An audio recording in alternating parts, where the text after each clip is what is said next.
Di sisi lain, di pinggir jalan, sebuah mobil putih mewah masih terparkir di sana. Di dalam mobil tersebut tampak Egy masih menunggu sahabatnya yang tak kunjung datang. Sudah 10 menitan dia menunggu. Kemana dia? Apa dia nggak sekolah hari ini? Biasanya jam segini sudah menungguku di sini. Gumam Egy seraya melirik arloji yang melekat di pergelangan tangan. Seseorang mengetuk kaca jendela mobil dari luar. Sontak Egy menoleh dan membuka kunci pintu. Hingga orang itu langsung masuk dan duduk di kursi penumpang depan. Lama sekali. Jika saja lo telat 1 menit lagi, gue tinggalin lo.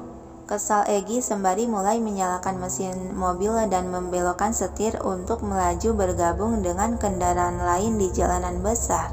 Raihan memasang seat belt dan menanggapi, "Iya, sorry, gue tadi habis ketiban rezeki." Sampai otak gue sedikit blank saking senengnya. Egy memilih tidak menyahuti ucapan pria di sampingnya itu. Dia lebih fokus ke jalanan mengemudikan mobil. Raihan yang sudah terbiasa akan sikap sahabatnya itu, dia mencari kesibukan sendiri dengan membolak-balikan ponsel yang sempat terjatuh tadi. Sampai dia terbayang lagi akan senyuman indah dan manis dari wajah Anissa sehingga tanpa sadar, Ray menciumi secara bertubi benda pipih tersebut. Yang seketika Egy melirik akan kelakuan lelaki di sampingnya itu. "Ray, lo sehat?" tanya Egy merasa bergidik aneh. Yang dibalas anggukan kepala oleh Ray juga senyuman lebar pertanda kebahagiaan. Raihan menyendirkan kepala seraya menempelkan ponsel ke dada. Sangat sehat luar dalam bro, jawab dia sambil memejamkan mata. Egy kembali menatap lurus ke jalanan. "Stres lo, ponsel kok dicium-cium?" "Iya, bener. Gue stres karena gak dapet nomor ponsel dan gak tahu nama tuh cewek," jawab Ray kembali membuka mata. Alis Egy terangkat sebelah. "Nggak nyambung." Raihan bangkit dari senderan kursi lalu menatap ke arah pria yang terduduk di kursi kemudi. "Lo tahu nggak gue telat karena apa?" Yang refleks Egy menggelengkan kepala sebagai jawaban tidak dan tidak mau tahu juga. "Gue telat karena ketemu Dewi penyelamat di jalan." "Gila bro, aslinya kalau dari jarak deket cantik banget. Sampai-sampai mata gue melek terus kagak bisa dikedipin. Tambah lagi tingkahnya itu, gemesin apa adanya. Perfect lah," cerocos Ray mengekspresikan Anissa. Alis Egy kembali sedikit tertaut bingung. "Dewi penyelamat? Itu bro yang waktu itu gue pernah ceritain ke lo. Kalau ada seorang nenek yang kecopetan. Nah yang tolonginnya itu tuh si Dewi penyelamat." Meskipun Egy ingat, dia bersikap tak acuh dan tak mau tahu juga. "Terus?" "Ya sayangnya gue kagak sempet tanyain nama dan nomor ponsel tuh cewek Gi." Raut wajah Raihan berubah murung. Egy memilih tak menanggapi lagi ocehan sahabatnya itu. Dia memilih tetap fokus menyetir. "Pokoknya kalau nanti gue ketemu lagi sama tuh cewek, akan gue ajak jadian deh. Bagaimanapun caranya dia harus gue dapetin." Egy hanya bisa menggelengkan kepala beberapa kali lalu kembali fokus pada jalanan, tidak mau lagi mendengarkan ocehan Ray yang menurutnya jika diladeni akan tambah parah. Ray yang sudah capek mengoceh, dia melirik ke arah lelaki yang sedang mengemudi itu lalu pandangan dia tak sengaja terjatuh ke sebuah paper bag yang ada di samping kanan di atas dashboard tengah. Dia mengambil paper bag tersebut. "Apa nih?" Namun Egy yang sudah fokus ke jalanan tidak menyadari akan pergerakan sahabatnya itu yang sudah mengambil paper bag pemberian dari Anissa. Ray membuka isi paper bag tersebut yang seketika kedua mata dia membulat berbinar lapar.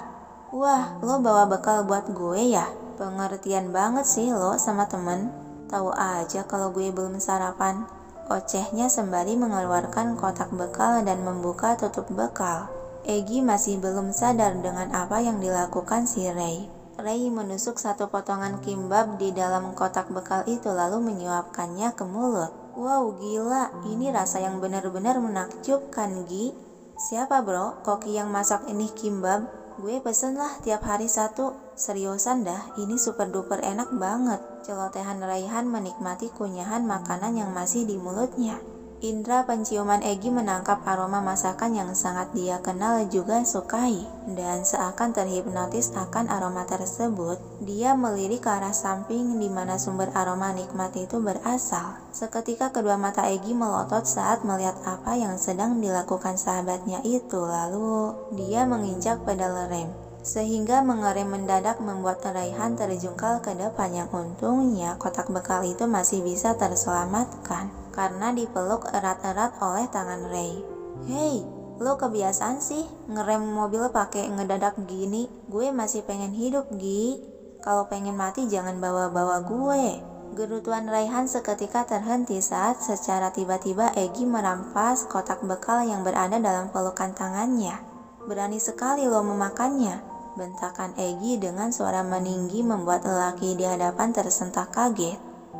Bukannya itu bekal lo bawakan untuk gue?" Terbata Raihan merasa terkejut sekaligus takut akan tatapan juga suara Egi yang terlihat jelas sedang murka. "Ini bekal gue dan lo... jangan coba berani menyentuhnya," peringatan Egi dengan nada tegas sambil menutup kotak bekal dan memasukkannya kembali ke dalam paper bag. Lalu dia menaruh ke kursi belakang. Raihan hanya bisa menghela napas panjang sudah merasa tenang lagi. "Biasanya juga lo nggak sampai segitunya hanya karena masalah makanan, bro. Kenapa harus sampai ngegas dan mengerem mendadak gini?" "Lo bilang hanya karena makanan, hah?" geram Egi mendelik tajam.